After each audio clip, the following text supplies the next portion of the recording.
Like you never loved anyone. Love me.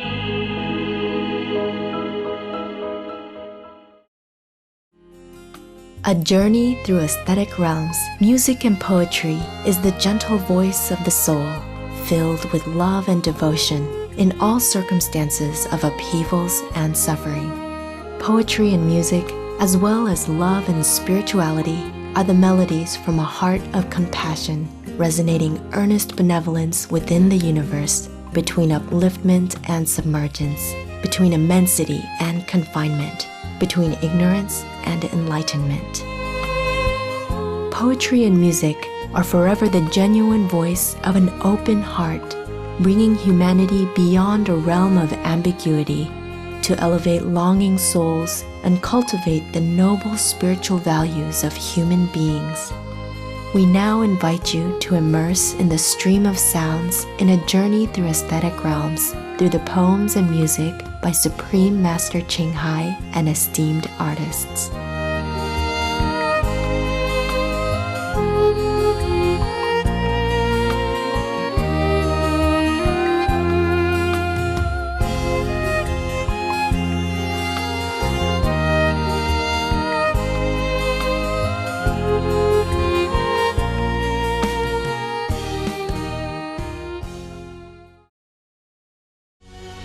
Désir d'amour, nature qu'un moment, chagrin d'amour, entre toute la vie.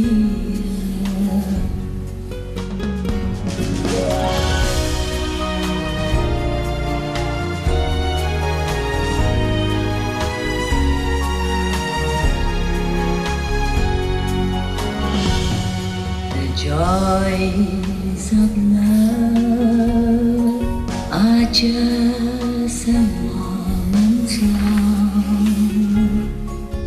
The pain of love endures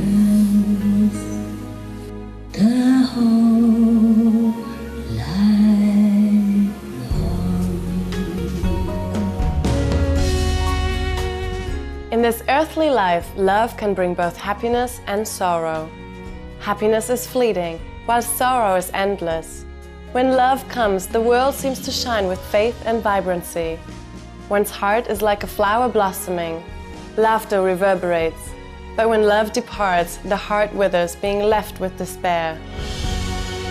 Désir d'amour, nature qu'un moment, chagrin d'amour, entre toute la vie.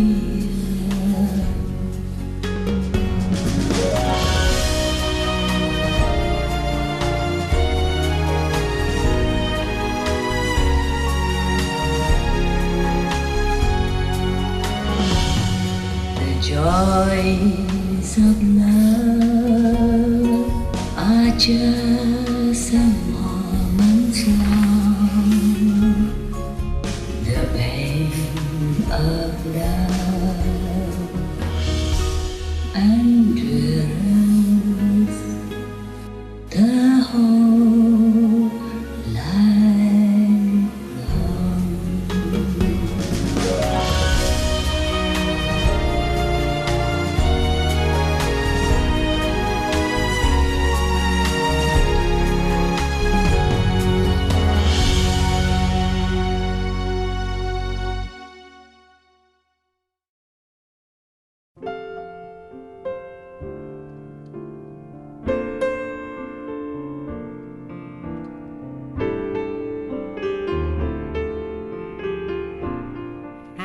Mr. Fred Karlin was a spectacular musician. bestowed with God-given talents in an assortment of genres, spanning jazz, rock, the blues, and classical.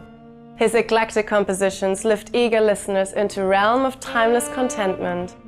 In light of his passing 6 years ago on March 26th, today's A Journey Through Ecstatic Realms, Music and Poetry is the second segment of a special two-part tribute to the brilliant Oscar and Emmy-winning American composer, Fred Karlin.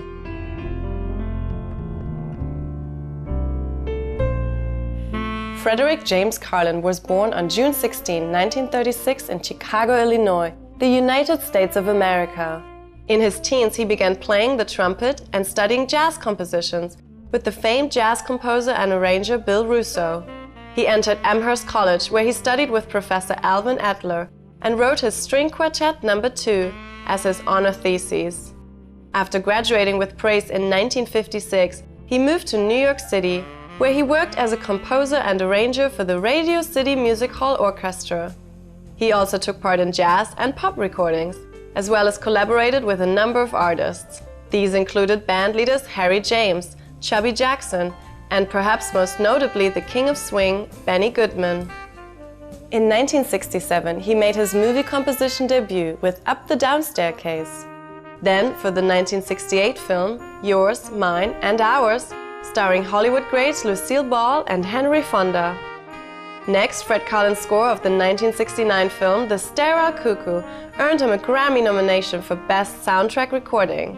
It also featured the music from Fred Karlin's Oscar-nominated song Come Saturday Morning, sung by the versatile actress and singer Liza Minnelli herself.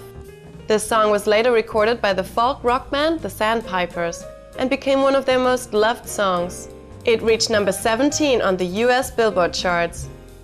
The following year, in 1970, Fred Karlin's rising star continued to soar as he won an Oscar for Best Original Song for his composition For All We Know. The beautiful number was featured in the motion picture Lovers and Other Strangers, starring Academy Award-winning Diane Keaton.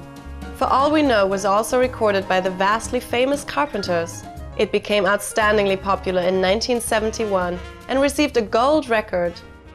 Among other movies Fred Karlin scored include Michael Crichton's Westworld, Loving Couples starring Shirley MacLaine and Susan Sarandon, Future World starring Yul Brynner, The Stalking Moon starring Gregory Peck, and many others.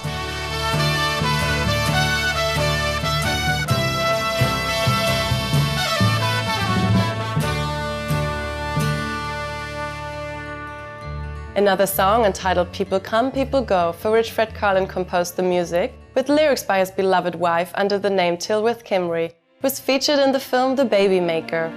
The film score, also written by Mr. Fred Karlin, was nominated for an Oscar in 1970. For his work in television, Fred Karlin received 12 Emmy nominations and won an Emmy for Best Original Score for the 1974 television landmark movie The Autobiography of Miss Jane Pittman, starring famous actress Cicely Tyson. On top of creating new melodies that would be adored by generations to come, Fred Karlin was also dedicated to the preservation of music throughout the years, and together with his wife founded the non-profit Historical Institute of American Music.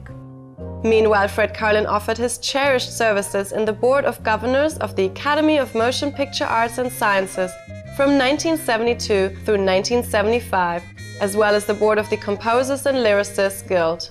He was also a trustee of the Film Music Society. In 1997, he received the President's Award from the American Society of Composers, Authors and Publishers, or ASCAP, for his work with the prestigious ASCAP Fred Karlin Film Scoring Workshop. As an author, Fred Karlin's books Listening to Movies, The Film Lover's Guide to Film Music, published in 1994, and On the Track, A Guide to Contemporary Film Scoring, published in 1990, are used by film composers and universities worldwide. His book 100 Great Film Scores was published posthumously in 2005.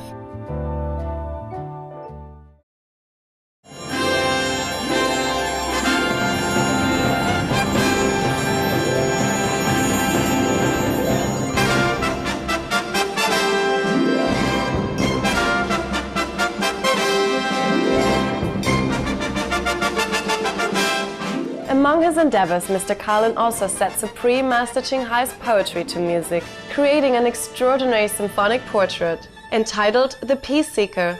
It was premiered at the One World of Peace Through Music benefit concert organized by the Supreme Master Ching Hai International Association at the Shrine Auditorium in Los Angeles, California, USA in December 1998.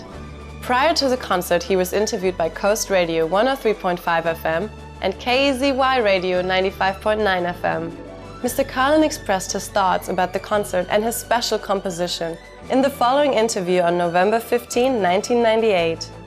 I've called the piece of music The Peace Seeker, and that is a phrase from one of her poems that's really a short little fable telling the story of a woman who metaphorically represents maybe all of us, who is in search of peace and happiness, and who finally discovers that after looking everywhere for it, it's right there inside her.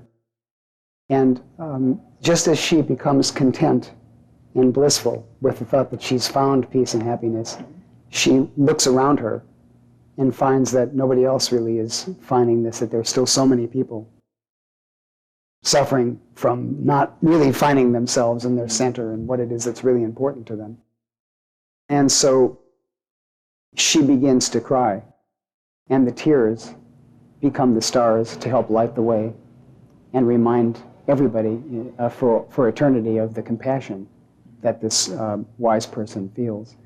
And so my musical piece, based on her poems, tells really about the sense, the deep sense and intense sense of compassion, which her lyrics are all talk about, and about the search for inner peace. And my assumption always has been that one by one, if we find that inner contentment and peace, and find what's true to ourselves and what's important in life, really, that if we all found that, bingo, one world peace.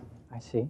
And the title of the concert is One World of Peace Through Music. So would you say that these poems and the music that you've adapted to them convey that message of some way that we can all seek peace in this world? I think it's subtle, and maybe that's good. It's not preachy. Out of the 40 minutes of music, there are 5 folk rock songs based on poems of hers that have become lyrics through this process that I've used to adapt her poetry. And basically, they're concerned with how painful it can be. It's so painful to sometimes feel this compassion for others and wonder what one can do about it. So given that sensibility, which the poems express, I've made a setting which I hope eventually will create the sensibility by the end, that the answer, it may be an unanswered question, what can we do? On the other hand, it may be answered individually by people. We provide the answers. So we find our answers to how we can soothe this intense feeling of compassion, but you start with the sense of compassion for each other and the interest in everybody's well-being. And has it been a positive experience for you? Have you enjoyed your interaction with these poems and laying the music to them? It really has been terrific. And the group has been extremely supportive to my creative vision as I've seen this thing evolve. And that is, if not rare, it's at least uncommon. And it's a tremendous pleasure for somebody who's working toward a vision and to allow that vision to evolve, because it changes. The vision can be clear and still you find it still continues to grow and evolve during the whole course of your work frequently. And so it's been a tremendous pleasure in working with the materials. I saw many of her poems and was able to select those that I felt I could adapt and put together into a continuity. They each really are kind of a character, and that particular character is speaking. It's always a woman, her point of view, because they really are very personal expressions of Suma Ching Hai during the period of time, or periods of time that she wrote these poems. And that's why I have a woman, female singer, Mel Kubit, coming down from Portland to sing it, because I've imagined them all being a woman's statement, although they're very universal. And so each one is a different character. And some of them speak, for example, the first one called Winter Song speaks of a moment in this character's life when walking through a desolate town in the cold of winter with snow falling, she happens upon a statue. Now, there's nothing more inanimate and cool or cold or dispassionate than a statue, so it's a very strong image. And she senses or feels that this stone statue is in fact feeling compassion for those who suffered in this world. Well, if a stone statue can feel that way, this is very strong and certainly makes us and feel that we might. And also, it's a very moving experience to the character, whose lyrics become the character of this song. So obviously, there's no answer within that statement. There's only the statement that, in fact, this exists and that the stone statue and this woman, the character, feel this compassion. So that's her character. I went to a foreign street on a cold winter afternoon. The snow threw itself like a shroud on the dry treetops. The houses on the roadside lay silent like graves. Pale street lamps stood in a stupor, exhausted.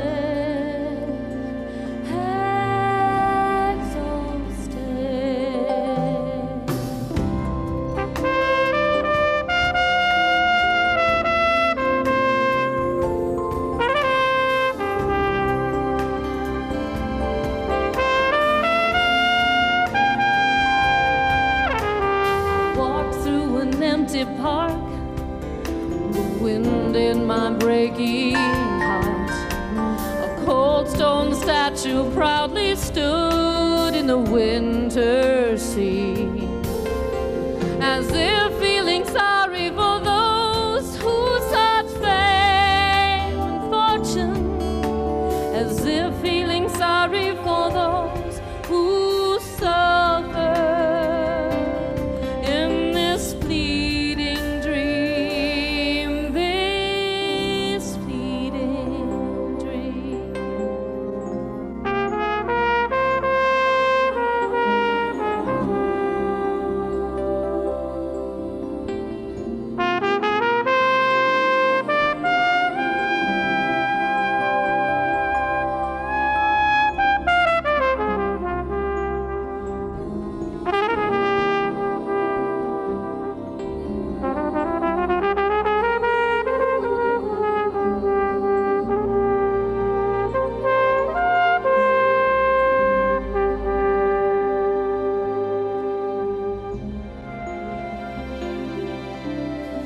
As if feeling sorry for those who sought fame and fortune, as if feeling sorry for those who suffer in this fleeting dream, this fleeting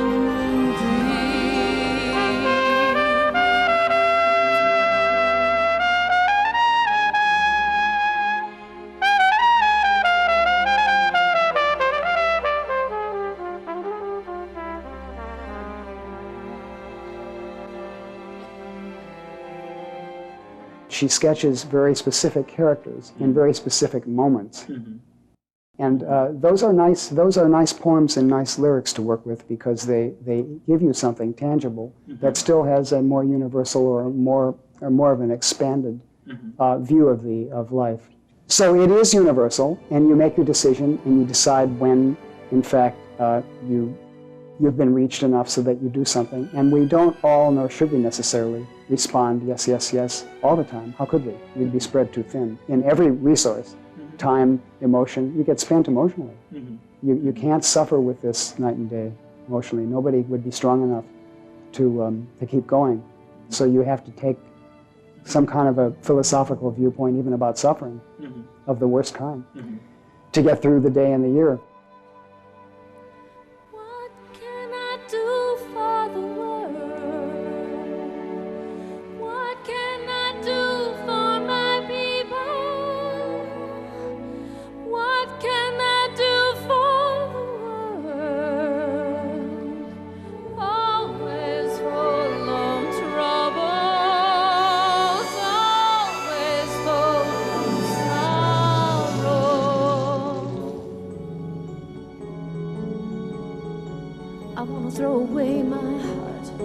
hurts me so much daily with every misfortune, everyone in a world full of misery.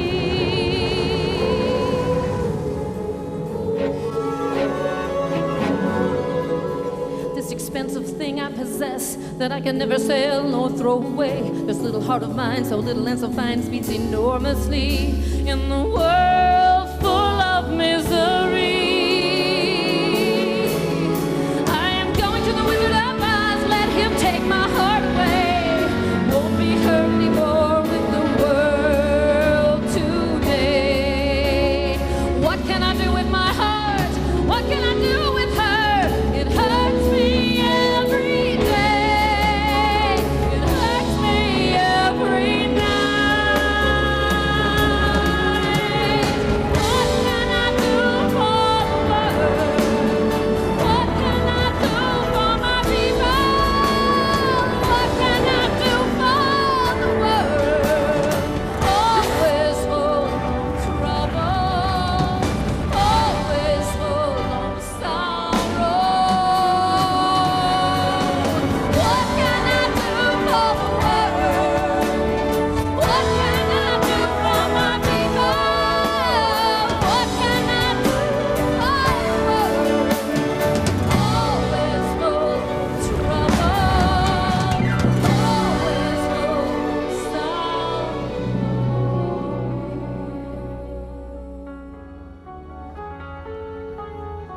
I wanna throw away my heart, this little heart of mine. Let him take my heart away. What can I do with my heart? I wanna throw away my heart.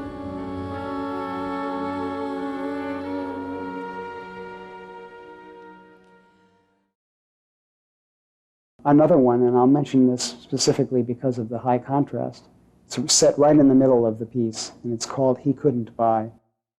And basically, it is the story, and the character is telling her own story again, of a woman who has had two choices clearly at one moment in her life, her love and her passion.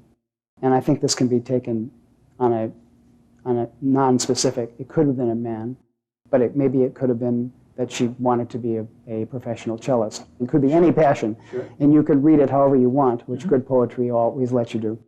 So it is the love in her heart, and she has either to choose that or to choose security. And security also, although she does specifically mention it in terms of dollars at one point, so it's money, security also has its deeper meanings and ramifications that really sometimes, as it may have been in her own life, can be life and death. If you're in a really dangerous situation and you have to decide between getting out of there and choosing the secure way or staying, we all, in most cases, probably in most cases, should go for security if we can, because you can't ever express the rest of these feelings if you don't start by being secure. So there are exceptions, naturally, and people sometimes die for those exceptions. In this case, it wasn't like that, but it was a serious enough and significant enough moment in this character's life where that decision became crucial, and the character chose the security, and the character then sings about that. And really what the poem says is that although you have given me security, you couldn't buy my heart, which is still over across the sea. And that also can be taken to be literal. She left home and she left whatever her heart represents, a man or some other love in life, or not. It can be taken specifically or metaphorically. Over the sea may not exist at all. It can just be next door. So it's very powerful, and I've said it as the most rock-oriented song, so that it's not sentimental at all. It sounds much more like a piece that Madonna might sing.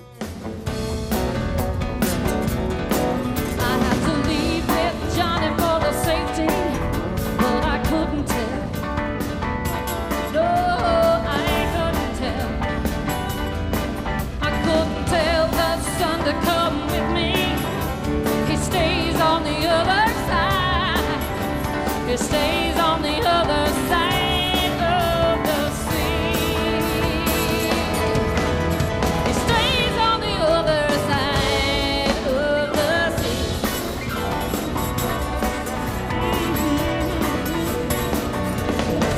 I had to go with Johnny for the safety, but I couldn't tell. No, I couldn't tell. I couldn't tell my heart to come with me. She stays on the other side. She stays on the other side of the sea. Yeah. She stays on the other side of the sea. Stays on the other side. Oh, my heart, what can you do for me? Oh, my heart, you give me powerful feeling. But Johnny gives me everything. Oh, my son, what can you do for me? Oh, my son, you give me beautiful colors. Johnny gives me big dollars. Thank you, Johnny. Thank you, Johnny. Big dollars, thank you, Johnny. You have brought me free. Oh, why couldn't you buy my heart for me?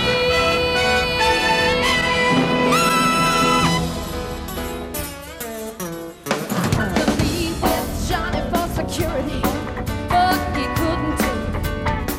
No, I couldn't take my son along with me. He stays on the other side. Oh, he stays on the other side of the sea. Of the sea, yeah. Stays on the other side of the sea. Stays on the other side. Oh, hey, stays on the other side.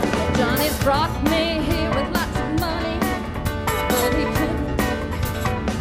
No, he couldn't buy. He couldn't buy my heart along with me. She stays on the other side. She stays on the other side of the sea.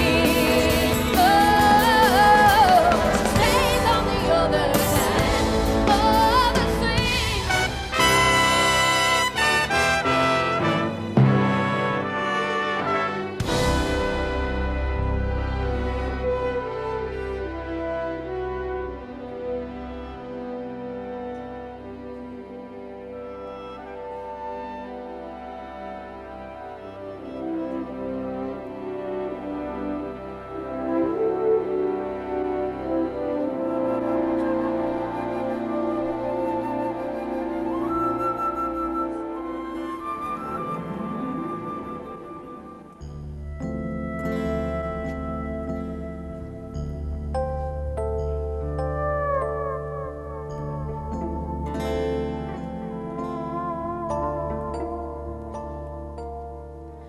Where have you gone to, my winter sun?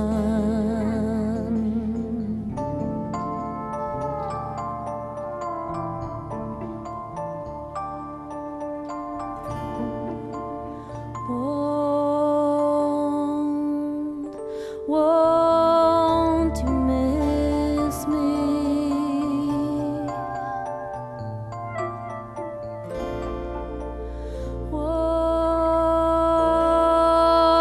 Won't you miss me?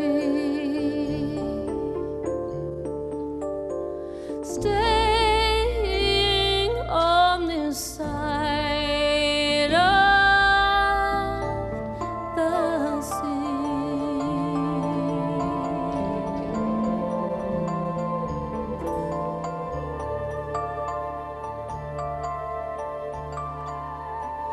Where have you gone to, my trader moon?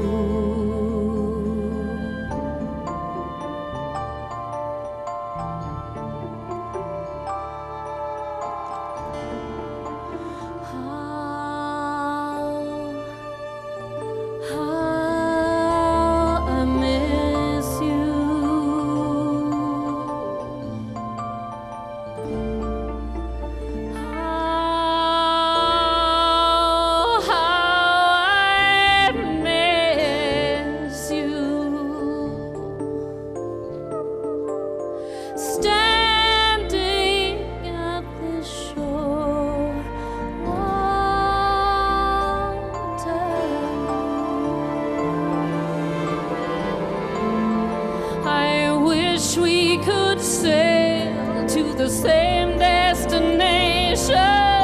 I want to break these chains. Oh, my desperation.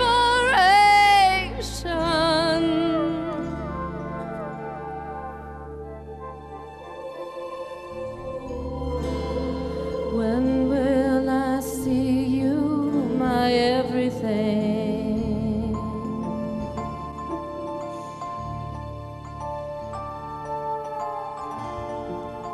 Won't someone hold you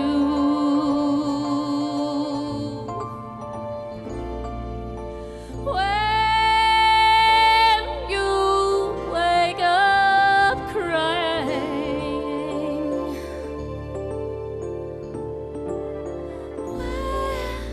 Where are you, my only one?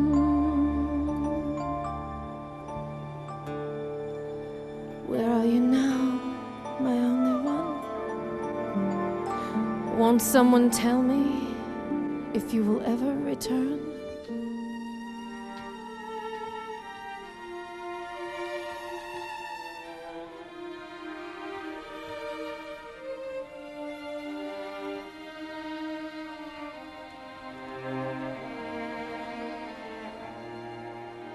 What would you say is the message that you're trying to convey throughout the piece?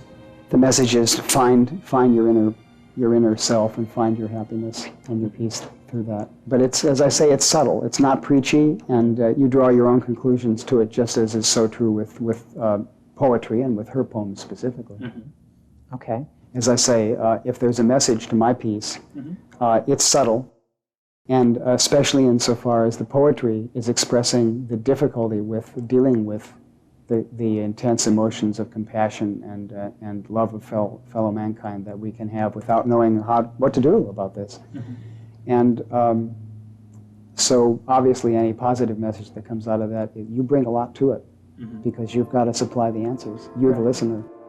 And so I don't want to overemphasize that. I think that it's an entertainment as well, and that my approach, even with the orchestra and the choir and all that, and it being having some elements of being a symphonic work, is really a folk rock work. That's how I think of it.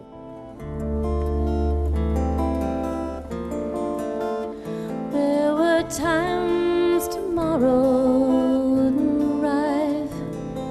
I waited all night feeling very, very tired. My soul was immersed in an endless nightmare, struggling so hard to be free from the sea of misery. Like a bird in the middle of a stormy sky, like a hawk getting ready to die, like a child reaching out with a silent cry. Immense oceans couldn't contain my melancholy.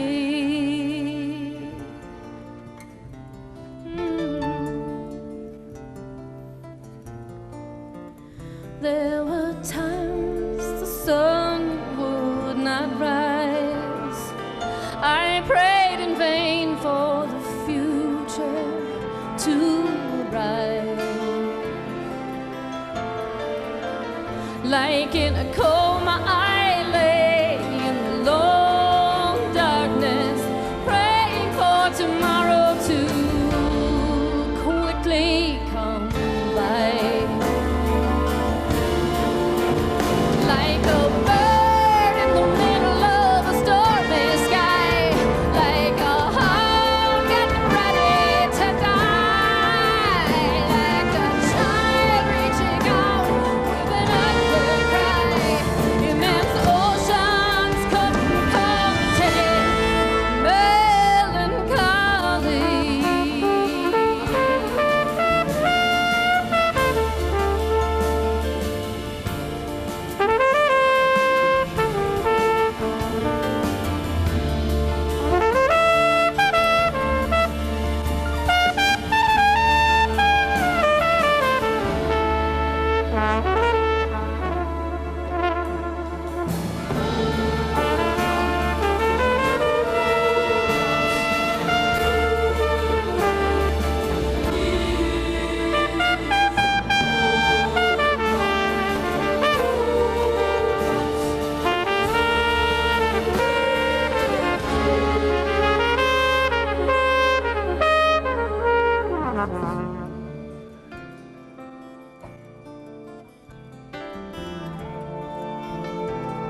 There were places where spring wouldn't visit.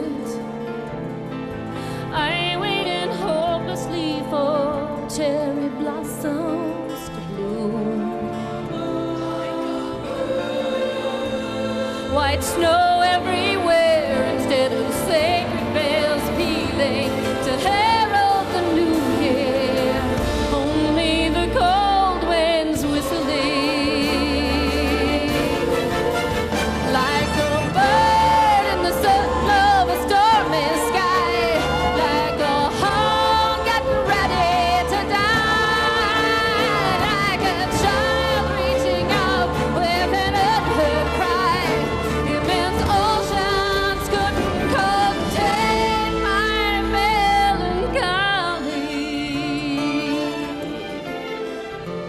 So it went, the rain came, followed by falling leaves. Day and night, time flowed differently.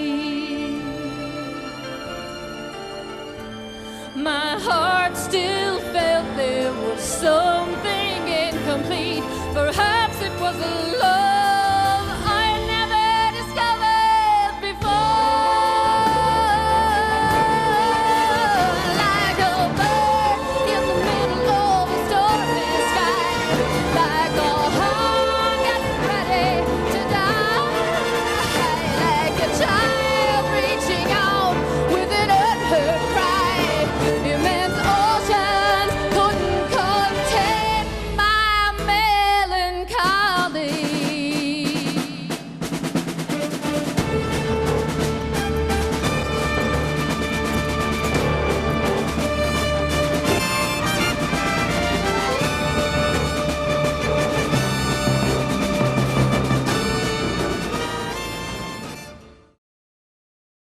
A couple weeks after the One World of Peace Through Music benefit concert, composer Fred Karlin also conveyed his warmest regards and shared his profoundly spiritual artistic vision in a touching letter to Supreme Master Ching Hai. January the 3rd, 1999. Dear Supreme Master Ching Hai, Megan and I were very disappointed that we were unable to meet you and visit during your stay in Los Angeles. My chief concern immediately after the performance of The Peace Seeker was to be certain that Reverend Jerome Smith was taken care of and returned quickly and safely to his hotel room at the Century Plaza. Once I knew that Jerome would be escorted with care, and I allowed myself finally to feel the cumulative effect of preparing for our concert. Consequently, I was simply too exhausted to remain in the hall for the second half of the program and the reception thereafter. Thank you very much for phoning us with your concern for my health after the concert. It was very thoughtful of you, and I appreciated your concern. I was and am just fine, which my annual visit with my Los Angeles doctor confirmed. It was a great pleasure to adapt your poetry to a dramatic musical setting. I hope my slight changes, modifications and additions were acceptable and seemed appropriate to you within the context of The Peace Seeker. From the outset, I sought to create a unified presentation that would allow your poems to become songs that would coexist within a continuous piece of music. Once I read the poem Jerome Smith recited at the opening of the piece, Once Upon a Time, I realised I could weave the 5 songs together into a singular statement entitled The Peace Seeker, using each song to reflect a different aspect of our struggle to come to terms with the suffering we see around us and sense within our own lives. This opening poem seems to serve as an allegorical fable for us all. The very first impression I had upon studying it was the sound and melodic line of the boys' choir singing 1 drop, 2 drops. The choices we make in life are not always easy and may be laced with sacrifice. He couldn't buy. Awareness is painful, as is compassion. Cannot do a thing with my heart.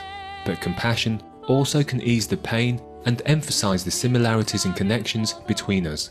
Even as we feel compassion for others, we may cry out for their compassion when faced with the nearly unbearable anguish of separation from one we love, as you suggest in Farewell Song. Since the songs comprise about half of the music in The Peace Seeker, I wanted to create music that would allow these folk rock statements to be at one with the orchestra and the orchestral music that surrounds and connects them. I composed so that my folk rock rhythm section, used to back our solo singer Mel, would continue as a significant element now and then throughout the instrumental portions for the piece, which greatly helped the continuity. I used my solo flugelhorn trumpet passages for that same purpose. My horn also served as a gender balance, with the solo female voice and the contrasting youth and innocence of the boys' choir.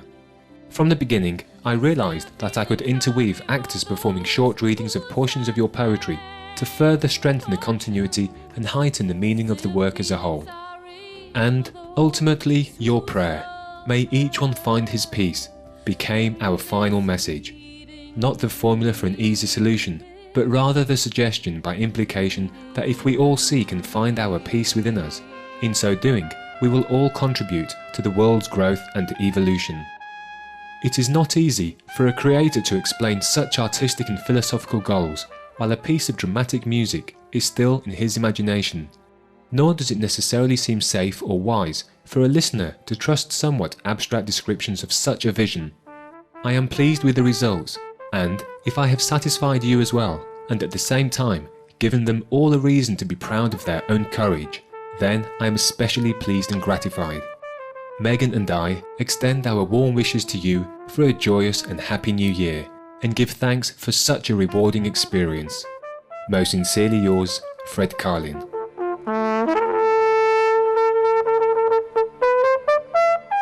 After the One World of Peace Through Music benefit concert in 1998, Mr. Karlin traveled to France to do some film work.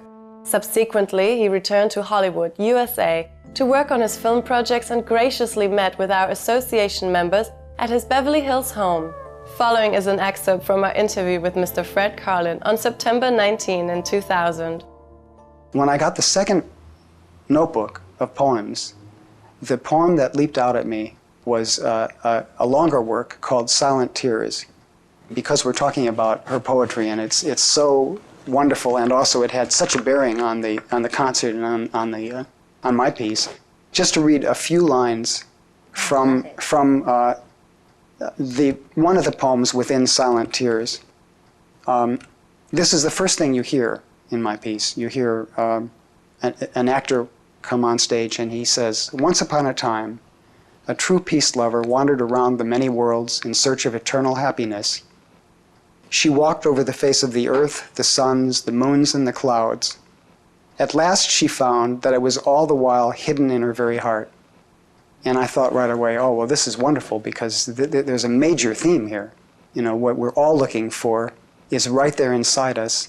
And then I realized many of her poems talked in very strong metaphorical language about a person trying to reach their inner self. So basically, when you received all the poetry, you went through it and you chose the ones that you felt that you wanted to work with, that brought across the message. Yes, I had to figure out what a message would be that would be consistent with her philosophy and mine. It was about 8 months. The most difficult time was the first 2 months working out the script, the libretto as it were, and writing it and orchestrating it. It was wonderful. I loved it. It got me very deeply into my music. And since I do so many different things, it was particularly exciting for me to be able to stretch out and spend that kind of time on something that was so art-oriented and so message-oriented. Right. What are your thoughts on Supreme Master Ching Hai, now that you have performed this piece and knowing her music and poetry? Well, I find her an extraordinary person. The kind of time and love that she gives for all of her humanitarian efforts and her artistic efforts is really remarkable and unusual. Not that many people have that combination of instincts and impulses that she does. And the poems continued to get deeper as I worked with them. They not only remained deep, but they continued to get more multidimensional. I just found myself feeling privileged to be able to work with her through these poems. I didn't get to collaborate with her, but I felt like it was a true collaboration. Are you satisfied with the Peace Seeker and how it came out? Yes, very much so. Of course, you always want to do the next piece, and what it did for me was to make me realize that this kind of work must be a part of my life from now on, because it's a way that I can give, just as when I teach and write my books. I feel like I'm really contributing to the lives of other people. And of course music can do that too. Look how we all respond to Beethoven's Ninth so many decades later. What's it like at the moment when the audience has applauded and you finished the piece? What's that like? Well, it is very exciting, but you know, after a 40-minute performance, there are so many other emotions that flood through you. I had a lot of pride for all the people who performed with me. I just thought they all did so well. And that's a heavy emotion. I mean, I felt a lot from that. And then, you know, Supreme Master was there, and that was, as I say, an honor. And I could see her from where we were, and it seemed like she was enjoying this. She was bouncing up and down during the heavy rock piece. And that pleased me a lot, because after all, she wrote the poems and was a collaborator, even though we weren't working together. And so you want that person to be happy too, and it seemed like she was. So all these things were going on at the same time. It was very nice. Yeah. How do you feel about Supreme Master's poetry? I think she's very good. And these poems all seem to be written in the early to mid-'70s, as near as I could guess, but that may not be so. I never saw any dates on any of them, or very few of them. There were a few that has those dates. And so if that's so, I don't know what she would write now, but I know it would be different, because whatever it is, because they were very personal. And a lot of them, these poems that I described that discuss the internal struggle and how difficult it is to come to one with the Supreme Being above who's created everything, and with the Supreme Being inside each of us, that must have been a personal trial that she was going through at that time. These are very emotional and very personal poems, and very fine for that reason. They're all very real. So I'm interested in seeing what she would do now, because the subject would be different. She's passed through those tests, and I think they'd be equally fascinating. They'd be different. I'd like to thank her for everything involved with the concert, and her work, her worldwide work, which is ongoing and which does so much for so many people. As I just said, I think that she's unique and remarkable and has so much to give, which she is giving. Some people have a lot to give and they don't. And others try, but they don't have a lot to give, and that's very admirable. But she has both, and that's very unique. And the fact that she is able to do that is a great gift to me and to everybody. I'm grateful. Thank you so much, Mr. Fred Karlin. My pleasure.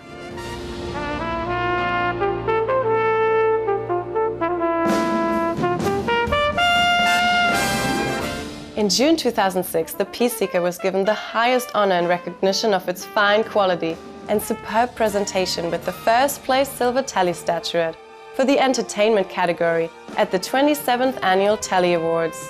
Founded in 1978 by David E. Carter, a past Emmy and Clio winner, the Telly is one of the most sought-after awards by industry leaders, from large international firms to local production companies and ad agencies. That year, the Telly Awards received over 13,000 entries from all 50 states in the USA and over 30 countries and 5 continents. Winners of the Telly represent the best work of the most respected production companies, television stations, cable operators, advertising agencies, and corporate video departments in the world. Awardees in 2006 included CNN, Microsoft, MSNBC, NBA Entertainment, NBC Universal Global Network, Nickelodeon, the Biography Channel, and the History Channel. Mr. Roger Berman is president of Recognition Media, which is the company that produces and hosts the annual Telly Awards. He shared his thoughts on the Peace Seeker and expressed his appreciation of Supreme Master Ching Hai's inspiring presence. I think anyone viewing it would plainly see, first of all, visually it's beautiful, especially the introduction. And I think the content is really great. I mean, it's inspiring. It's all based on poems set to music, which is, I don't think I've ever really seen that before. You could just tell it's magical, and to have a composer setting music to written word that were poems, I think is just unbelievable. And so if you watch it, you're just you're entertained. You just sit back and you relax, and it's really, I think the Peace Seeker is a great title for it, because it really just, you're seeking peace. I wasn't seeking peace, but when I watched it, I was very peaceful afterwards. It was really, really nice. And the quality of talent with the composers, the actual symphony, the venue, the Shrine Auditorium. I mean, I think the whole thing just makes it, sort of magical. It just pops. And you look at it and you're just all of a sudden just watching it and you're entranced by it. And I don't know, I can't really put one specific thing and say why that won, but apparently our judges really liked it like I did. We can't say enough about her talent, but I think what's even more important is her humanitarian aspect, because there's a lot of talented designers out there in clothing and fashion and the like, but I think to pour your money back into doing good for the world, and really not seeking credit for it, I think is unbelievable. So I think that's what's really inspiring about her. What I'd like to say is your message is truly inspiring. It's nice to be able to recognize something that you were involved in, because it's certainly a great honor for us. And I think that you just keep doing what you're doing. I think there's not enough people in this world that really give back like you do, and we're inspired by it, and we want you to continue.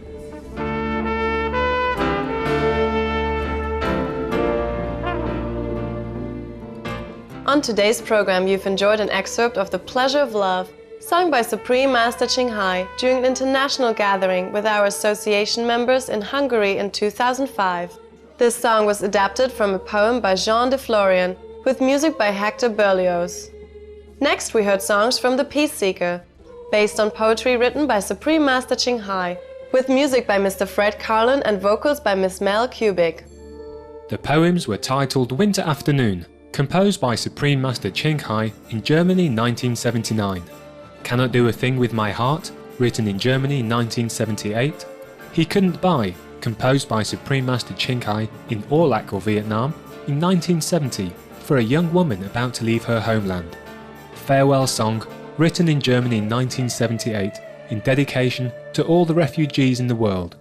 And Untitled One, or Like a Bird, in Germany 1979. Mr. Fred Karlin also spoke of his inspiration and insights on The Peace Seeker. Singer and songwriter Mel Kubit was born in Kansas, USA. Ms. Kubit is well versed in various musical genres, including modern pop, rock, jazz and blues. Her CD album entitled Pigeon has earned her praise as an exceptional talent as a singer, a songwriter and a pianist. At the benefit concert, One World of Peace Through Music, organised by the Supreme Master Ching Hai International Association, Ms. Kubit was the lead vocalist for the award-winning The Peace Seeker, performed at the Shrine Auditorium, Los Angeles, USA in December 1998.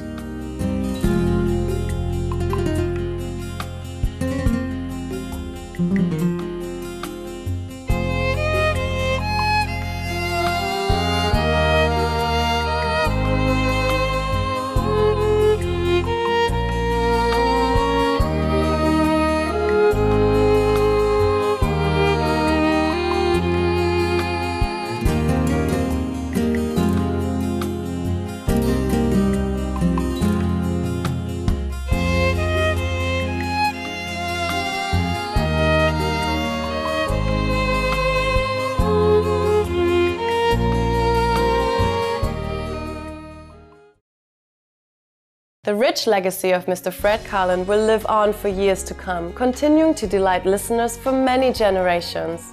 Mr. Karlin's soulful compositions touch us deeply, reminding us of the splendor and intrinsic spirituality of our life's journey back to the divine. Our world is certainly a better, more elevated place for the blessed sojourn of the immensely talented and kind-hearted Mr. Fred Karlin.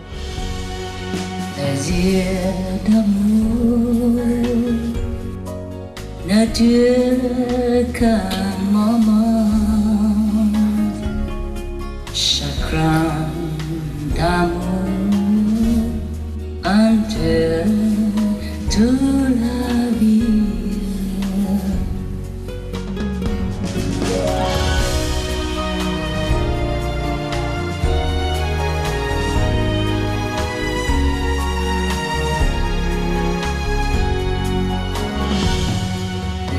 joys of love are just a moment's long. The pain of love endures the whole life long. Thank you for your company on today's program honoring the great American composer and musician, Oscar and Emmy winner Mr. Fred Karlin. April 1st was also the anniversary of the passing of an eminent Olaxese composer, Dren Gonson, a recipient of World Peace Music Award in 2004. Please tune in to our future broadcast of A Journey Through Aesthetic Realms, Music and Poetry, as we honor this nationally celebrated and influential Olaxese songwriter. Now please stay tuned to Supreme Master Television. Coming up next is Vegetarian Elite. May all be blessed in the grace and protection of Providence. Désir d'amour ne dure qu'un moment. Chagrin d'amour endure toute la vie.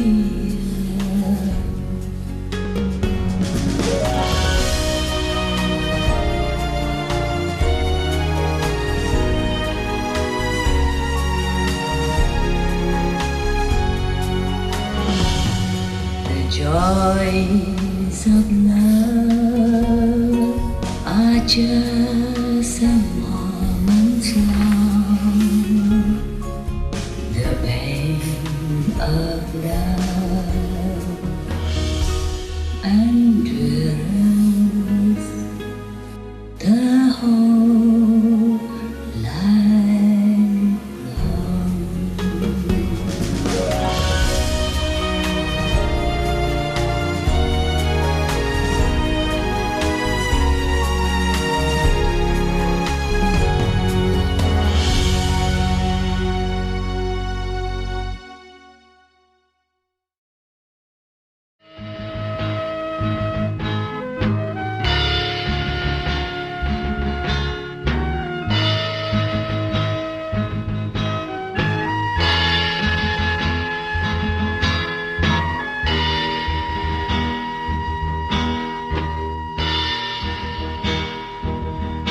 Chiều buông trên dòng sông Cửu Long như một cơn ước mong. Kính mời quý vị đón xem vào thứ Bảy, ngày 10 tháng 4 năm 2010, phần 1 chương trình đặc biệt 4 kỳ vinh danh Phạm Duy, một nhạc sĩ Âu Lạc Việt Nam nổi tiếng trên thế giới, với một sự nghiệp âm nhạc trải dài trên 60 năm, qua hàng trăm ca khúc bất hủ trong nhiều thể loại, được mọi người từ bao thế hệ yêu chuộng. Chiều buông trên dòng sông Cửu Long như một cơn ước mong. Ôi chiều về đâu ơi hàng cây gỗ rong nghiêng mình trên sóng sâu.